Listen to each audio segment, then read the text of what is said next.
我只需要藥糖淨肝丸。肝係一個對人體非常之重要嘅器官，但係好多人都唔知道自己有潛在嘅肝問題。其實肝問題喺香港嚟講係非常之常見，我哋經常都會俾人忽視嘅喎。直至到出現咗呢啲頭疹，咁就會嚟得太遲啦。好多人都意識到肝嘅問題，進行咗好多唔同嘅研究，發現肝問題咧的確喺香港係好普遍嘅。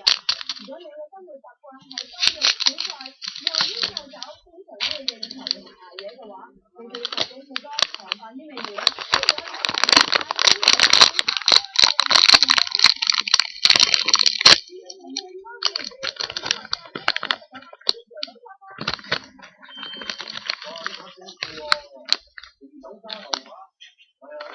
食翻兩粒藥糖嘅淨肝丸打個底先。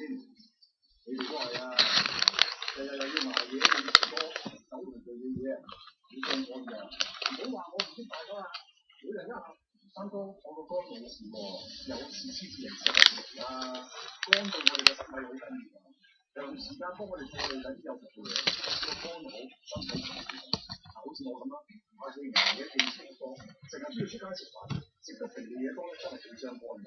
飲埋酒添，就更加傷上加傷，所以一定要保護個肝。聽落都幾有道理喎。聽人講咧，如果個肝有事，係未必有明顯嘅病徵㗎，都幾得人驚嘅。所以我而家早晚都食兩粒藥糖嘅淨肝丸，如果夜晚要應酬或者飲酒之前咧，就加多兩粒咁就可以減輕個肝嘅負擔啊嘛，同埋第二朝起身啊，個人都精神啲啊。喂，唔好意思啊，你有乜嚟咗打底先啦？嗱，行先記得食兩粒，俾人係唔得㗎啦，一定要早晚食兩粒，都要應酬飲酒同埋食甜嘢之後，加多兩粒打底先。記住啊，食好澱粉一定要長期服食，先至可以發揮到最好嘅功能。不如我哋請專家同我哋分享一下一啲護肝嘅知識啦。肝臟係人體裏面一個非常之重要嘅器官，佢其中一個功能係幫我哋身體處理一啲有害物質，當中包括酒精、藥物、食物裏面嘅添加劑同埋環境嘅污染等等。唔良好嘅飲食習慣，加上工作非常之忙碌，再係又煙又酒嘅話，以上種種嘅行為其實都會對我哋肝臟健康造成一定嘅影響。更加唔好諗住自己後生就掉以輕心，我哋平時應該保持一個良好嘅生活習慣。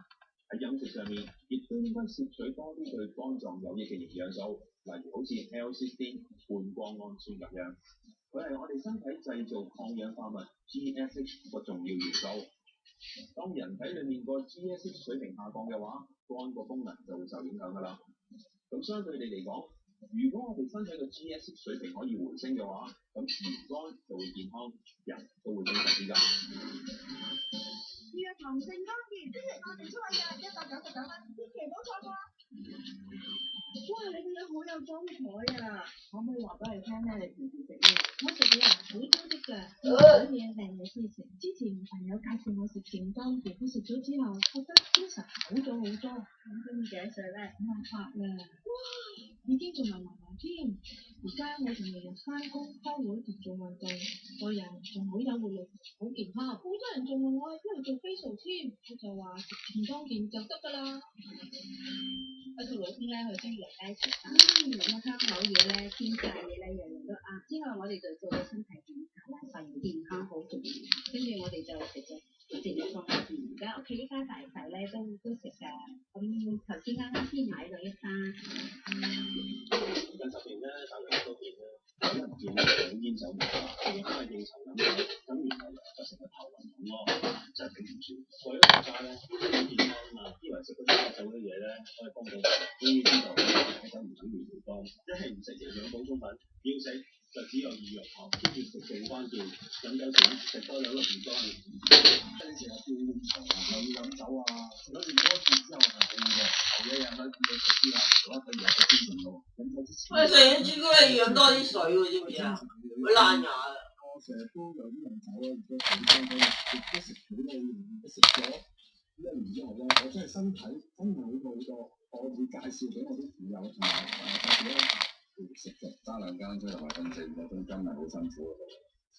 咁咧，自從食咗淨肝丸之後咧，就對個身體同埋瞓覺都好好，咁呢個人就冇咁攰，仲可以去打下波添。早晚用啦，淨肝丸，肝好，自然身體好，淨肝健肝。